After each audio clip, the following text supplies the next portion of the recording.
मेरी fourth video पे स्वागत है। तो मेरी फोर्थ वीडियो में मैं 8.2 के एग्जाम्पल कराने वाला हूँ। तो एग्जाम्पल नंबर 6 है जो एनसीईआरटी बुक का है। तो चलिए चलते हैं एग्जाम्पल नंबर 6 पे। तो एग्जाम्पल नंबर 6 है हमारा त्रिभुज एबीसी में जिसका कोण बी समकोण है। ये हमारा त्रिभुज एबीसी है, इसमें कोण बी समकोण है और ए बी इक्वल 5 सेंटीमीटर है। Angle A C B equal 30 centimetre है। देखिए आकृति 8.19, ये हमारी 8.19 आकृति। ओके, बुझाओ बीसी और एसी की लंबाई ज्ञात करनी है। तो ऐसे क्वेश्चन में हम क्या करते हैं, जैसे कि हमने sine theta cos theta tan theta के तो हमने फॉर्मूला पढ़े थे। तो देखो यहाँ से अब तुम्हें एंगल सी के लिए देखो, एंगल सी के लिए साइन सी के लिए ये ए बी और बी सी साइड किस में आएगी, टेन में आएगी। लंब बट्टे आधार, ये लंब है एंगल सी के लिए, ये आधार है, तो किस में आएगी, ये लंब बट्टे आधार बी सी ज्ञात करने के लिए तो टेन सी में आएगी। तो टेन सी का मान क्या है एंगल सी का 30। तो टेन 30 इक्वल क्या होगा, लंब बट्टे आधार। तो लंब क्या है टेन 30 के लिए ए बी, ठीक है, और आधार क्या है बी सी। ओके, तो ए बी हमारी कितनी है 5 सेंटीमीटर, बी सी है हमको निकालनी है। तो देखो टेन 30 की वैल्यू कितनी होती है, हमने याद की थी। टेन 30 की वैल्यू होती है 1/√3। ओके, इक्वल, और ये हो गया 5/BC। अब हम इस यहाँ पे क्रॉस मल्टीप्लाई कर देंगे तो BC की वैल्यू आ गई हमारी 5/√3। सिंपल था ना। इसी प्रकार हम AC की वैल्यू निकालेंगे। तो AC जो है कण है और ये लंब है, तो मतलब कि ये कण किस साइड में आएगा। और एक तो देखो ये cos C से भी हो सकता है, sin C से भी हो सकता है, क्योंकि sin C से होगा AB/AC और cos C से होगा BC/AC। मतलब कि हमें सिंपल किससे भी पढ़े, हम साइन सी से कर लेते हैं, क्योंकि साइन सी से हमें सिंपल पड़ेगा, उसमें अंडर रूट नहीं आएगा इसलिए। तो हम करते हैं साइन सी से। तो साइन सी का मान कितना है 30 डिग्री इक्वल क्या होगा साइन सी लंब बट्टे कण। तो हमारे लिए एंगल सी के लिए लंब क्या है ए बी, कण क्या है ए सी। ओके, ए बी कितना है 5, ए सी हमें निकालना है। ओके, साइन 30 की वैल्यू कितनी होती है 1/2 इक्वल 5/AC। अब हम यहाँ पे क्रॉस मल्टीप्लाई कर देंगे, तो क्रॉस मल्टीप्लाई करने पे हमारी AC की वैल्यू आ जाती है 10। ओके, तो AC की वैल्यू आ गई हमारी 10। चलिए फ्रेंड चलते हैं क्वेश्चन नंबर एग्जाम्पल नंबर 7 पे। तो एग्जाम्पल नंबर 7 है हमारा त्रिभुज PQR। ये हमारा त्रिभुज PQR में जिसका कोण Q समकोण है, ये एंगल Q जो है समकोण है में PQ इक्वल 3 सेंटीमीटर है, इक्वल 3 सेंटीमीटर है। ओके, और PR इक्वल 6 सेंटीमीटर है, ठीक है। और एंगल एंगल QPR ये वाला, और एंगल PRQ ये वाला ज्ञात कीजिए। तो देखो इसे ज्ञात करने के लिए हमने जैसे पहला क्वेश्चन सॉल्व किया था उसी की तरह सॉल्व करेंगे। तो उसमें क्या करेंगे, हमें दो साइड दे रखी है तो दो साइड की सहायता से करेंगे। तो दो साइड में तुम देखो एंगल अगर QPR निकालें तो एंगल QPR के लिए ये क्या है, आधार है PQ, ठीक है। एंगल QPR के लिए आधार है, ओके, PQ, और ये क्या है कण, तो PQ/कण। तो ये किस में आएगा, ये आएगा कॉस में। तो ये किस लिए, कॉस पी के लिए होगा, कॉस पी के लिए। ओके, तो यहाँ पे देखो तुम कॉस पी के लिए, क्योंकि कॉस पी का तो फॉर्मूला होता है आधार बट्टे कण कॉस का। तो कॉस पी इक्वल PQ कितनी है 3 और PR कितनी है 6। ओके, PR इक्वल 6, तो इसको अब काटेंगे तो 3 एकम 3, 3 दूनी 6, 1/2। मतलब कि एंगल जो कॉस पी है, कॉस पी आया 1/2, और 1/2 किसका मान होता है 1/2 होता है कॉस 60 वो 60 का।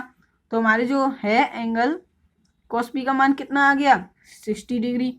ओके, मतलब कि ये आ गया कॉस 60 हो गया, कॉस से कॉस कट गया, तो एंगल पी जो है एंगल पी इक्वल कितना है 60 डिग्री।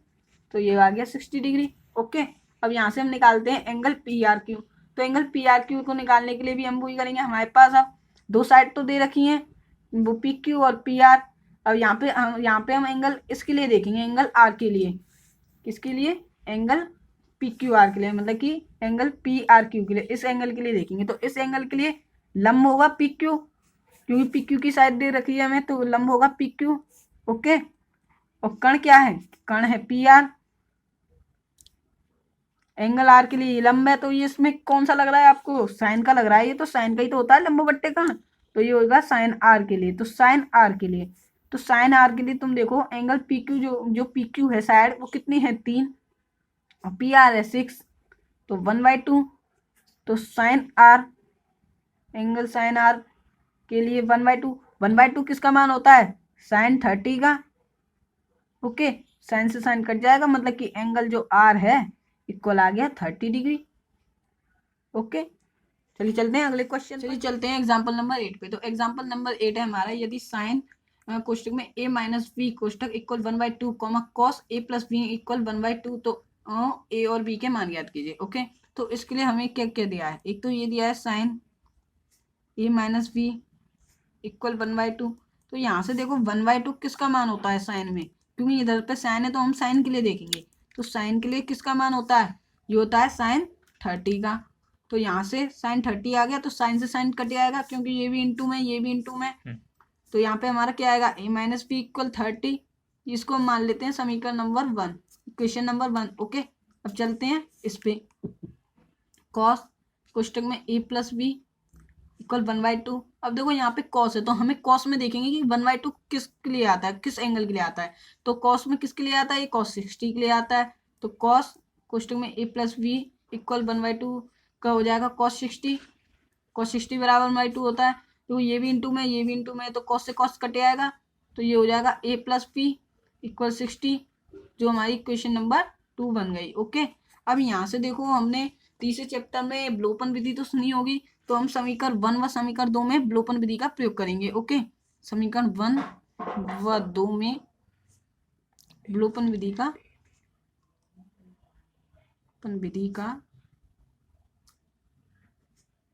प्रयोग करने पर, ओके प्रयोग करने पर तो करते हैं प्रयोग। तो ये हमारा समीकरण 1 a minus B equal 30 degree और ये है समीकरण number 2 a plus B equal 60 degree.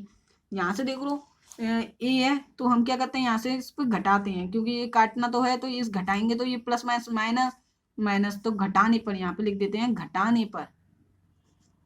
Okay तो ये घटेगा तो देखो प्लस माइनस ये ए से ही कट जाएगा, ये माइनस का माइनस माइनस प्लस तो माइनस के 2 भी इक्वल एक भी ठीक है। और ये माइनस का ये प्लस का है तो पॉजिटिव नेगेटिव घटेगा तो माइनस के 30 क्योंकि ये माइनस की संख्या बड़ी है। ओके अब माइनस से माइनस कट जाएगा तो v इक्वल आ जाएगा, ये इंटू में तो इधर जाएगा तो डिवाइड में हो जाएगा 30/2। 2 का जब हम डिवाइड करेंगे 30 में 15 बार जाएगा 15 बार तो v आ गया हमारा 15। ओके अब v का जो मान है हमारा अब हम समीकरण 1 में रखेंगे। तो रखने पर करते हैं यहाँ पे कर देता हूँ v का मान समीकरण 1 में रखने पर। ओके v का मान समीकरण 1 में, समीकरण 1 क्या था हमारा a minus B equal 30 degree, v का मान हमने क्या निकाला है 15 डिग्री तो ये हो जाएगा 15 इक्वल 30 डिग्री। अब ये इधर जाएगा ये नेगेटिव का है तो इधर जाके किसका हो जाएगा पॉजिटिव का। तो a इक्वल 30 प्लस 15 ये क्या हो जाएगा 30 प्लस 15 कितने होते हैं 45 डिग्री। ओके तो मतलब कि a का मान आ गया हमारा 45 डिग्री और b का मान आ गया हमारा 15 डिग्री।